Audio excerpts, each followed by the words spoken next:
You take a deep breath before speaking. You were just going to comment on the traffic, or a movie you watched, or something that happened at work, but you stop. You rehearse the sentence in your head, checking for any flaw, any information that could be corrected. You are exhausted. You have lived, or are living with the constant feeling of being assessed in a test you never studied for.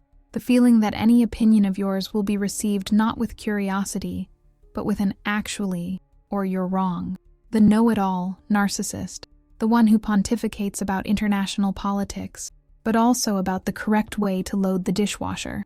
The one who explains your job to you. The one who corrects your pronunciation, your memory, your feelings. Being around this kind of person is not a debate. It's a monologue where you serve only as an audience or as the object to be corrected. Have you felt small? Have you felt stupid? Have you started to doubt your own ability to think? If so, stick around, because all this arrogance is not a sign of intelligence. It's a symptom. It's a shield. And today, we are going to unveil not just how this person acts, but what truly hides behind the pathological need to be the owner of the truth. My name is Lauren Mitchell. My purpose with this channel is to show that the problem was never you, and more importantly, that you are not alone. If this video resonates with you, I invite you to subscribe to the channel and give the video a like. I count on your support. Let's start with what you know so well, the stage of this daily conflict. The know-it-all narcissist operates in very specific ways, all designed to establish a clear hierarchy. Them at the top, you at the bottom. The most common tactic is trivial correction. You are telling a story about your vacation and mention that the restaurant was on Street B. The narcissistic person interrupts with a look of annoyance. No, it was on Street A. Street B is parallel. The main point of your story is instantly destroyed. The conversation is now about his geographical precision, not your experience. You feel foolish for getting a detail wrong, and your excitement dies. Next comes the unsolicited lecture. You mention in passing that you have a headache. This is not an invitation for a conversation. It's the signal for a seminar to begin. The narcissistic person starts to discourse about the types of headaches, the triggers, the neurology behind the pain, and how your life choices probably caused it. You didn't want a medical lesson. You wanted a drop of empathy. But what you receive is a reminder of your supposed biological ignorance. And of course there is the most insidious form, mansplaining, or more broadly, the condescending explanation. This happens when the narcissistic person explains something to you that you obviously already know, often about your own profession, your own hobbies, or even your own feelings. Let me explain how your job works, they say, even though you have a decade of experience and they have none. How do you feel at that moment? The word is invalidated, but it's deeper than that.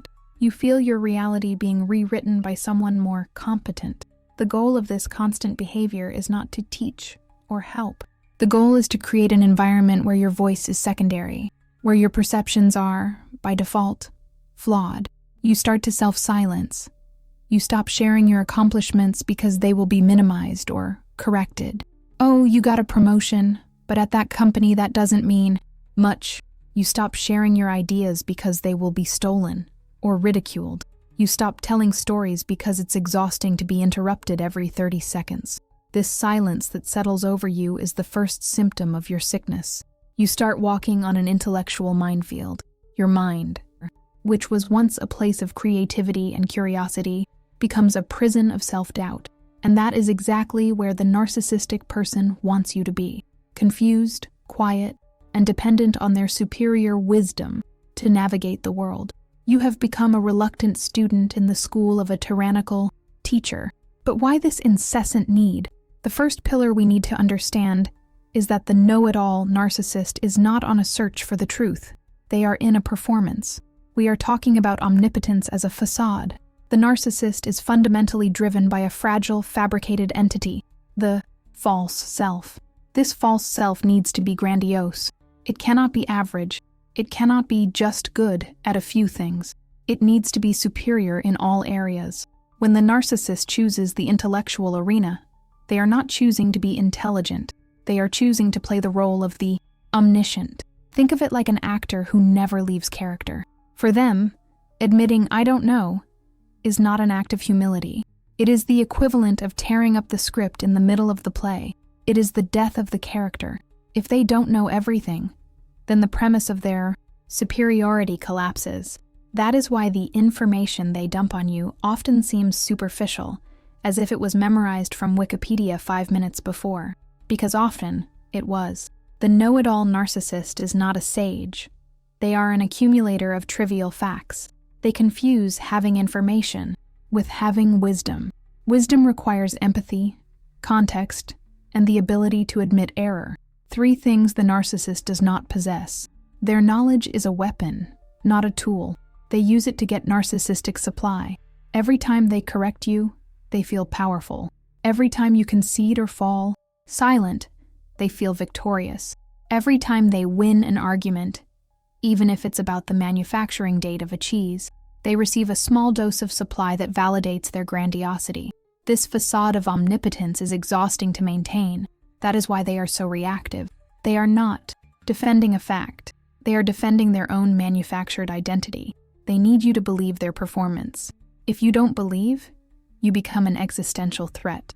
They need to be the wine expert, the political strategist, the film critic, the financial guru, and the soccer coach all at once. Because in their universe, to be average is to be a nobody, and they would rather be a detestable know-it-all than a common nobody. Your confusion is the applause they seek. Your exhaustion is proof that their show was convincing. They don't want a dialogue. They want a captive audience for their monologue of superiority. But this performance does not work in a vacuum. It needs a victim to take effect. And that leads us to the second pillar of analysis: knowledge as a weapon of control. It is not enough for the narcissistic person to be the know-it-all. It is absolutely crucial that you be the ignorant. The power dynamic is only established in this contrast. For them to be the light, you need to be the shadow. Here, the know-it-all behavior stops being just a performance for the world and becomes a tactic of abuse directed at you. It is a highly effective form of intellectual gaslighting. Think about how many times you were sure of something: a memory, a fact, a decision, and after a long, condescending lecture, you ended up apologizing for being wrong, even though you felt deep down that you weren't. The know-it-all narcissist uses constant correction to methodically erode your self-confidence. They attack your intelligence, your memory, and your ability to judge. You say, "I think we should save for the future." They reply, "You don't understand anything about finance. Let me explain the basics of inflation." You say, "I felt hurt when you said that." They reply, "You misinterpreted everything." Your reaction is illogical and based on emotion, not facts. You say, "I remember you said you would." They interrupt, "Your memory is failing again. I never said that. What I said was," do you notice the pattern? Every opinion of yours is treated as an error to be corrected. Every feeling of yours is treated as a logical failure. Every memory of yours is discarded as faulty. The ultimate goal of this tactic is devastating: to make you stop trusting your own mind. When you no longer trust your intelligence, who do you look to for decisions? Them. When you no longer trust your memory, who becomes the official guardian of the relationship's truth? Them. When you no longer trust your feelings, who dictates what an acceptable or logical reaction is? Them. The know-it-all doesn't just want to win arguments. They want to dismantle your cognitive autonomy. They want you to become intellectually dependent. They are training you to believe you are incapable of navigating life without their superior guidance. It is the ultimate control. They no longer need to lock you in a room, because they have locked you inside your own head, convincing you that you are incapable of finding the way out alone. That is the reason you felt so paralyzed. You weren't just dealing with someone arrogant. You were being systematically reprogrammed to doubt your own sanity. This brings us to the core of the issue. We have seen that it is a performance, Pillar 1, and that it is a tool of control, Pillar 2. But why this specific mechanism? What is so terrifying about not knowing? Here we arrive at the third and deepest pillar: the dread of average and the pathological fear of exposure. Counterintuitively, the know-it-all narcissist does not act this way because they feel superior. They act this way because of a paralyzing terror of being fundamentally inadequate. At the center of every grandiose narcissist is a hollow core, a well of shame and a sense of worthlessness. The false self, with all its arrogance and knowledge, is just a thin, fragile shield built around that void. For this person, being wrong about something, anything, no matter how trivial, is not a simple mistake. It is a crack in that shield. It is proof that they are not omnipotent. And if they are not omnipotent, what are they? In their polarized mind, all or nothing. If they are not perfect, they are trash. If they are not the smartest, they are the dumbest. There is no middle ground. The know-it-all is, in fact, and afraid of everything. They are afraid of being common. They are afraid of being average. They are afraid of being exposed as a fraud, someone who deep down knows no more than anyone else. That is why their reaction to a challenge is so disproportionate. Try this. Try to correct the know-it-all, not aggressively, but with facts. Calmly point out that the data they cited is incorrect. What happens? You will not see a healthy adult saying, "Oh, really? I didn't know that. I'll check." You will see the onset of narcissistic rage. First, denial. Impossible. You are the one who is wrong. Then, anger. Who do you think you are to correct me? Next, projection. You are always trying to diminish me. And most likely, a barrage of disjointed arguments, subject changes, and personal attacks, ad hominem, where they start attacking your character instead of defending the fact. This explosion is not the reaction of someone confident in their intellect. It is the panic of a cornered animal. It is the terror of the mask dropping. When you challenge their knowledge, you are not attacking an idea. You are attacking their very psychological survival. You are threatening to expose the emptiness that they spend every second of their life trying to hide. The know-it-all is not trying to prove they are intelligent. They are desperately trying to prove to themselves that they are not a complete fake, and they need you to be the living proof of their superiority. Passively accepting your role as the ignorant one, now you have the complete map. The behavior of the know-it-all narcissist, which seemed to be just irritating arrogance, is actually a desperate, three-layered defense mechanism. It is the performance of a grandiosity they do not possess. It is the weapon of control to invalidate you and create dependency. And it is the fragile shield that protects the core of inadequacy and the pathological fear of being exposed. When you understand this, everything changes. You understand why you felt so stupid and confused. You were being systematically invalidated. You understand why they never admitted a mistake. Because for them, a mistake is annihilation. And most importantly, you understand that it was never about the truth. You were never in a debate. You were in the audience of a theater of psychological terror. The liberation, therefore, does not come from trying to win the argument. You cannot win against someone who is not playing the same game. You cannot use facts against someone who is defending their very life. The turning point is to stop buying the ticket to that show.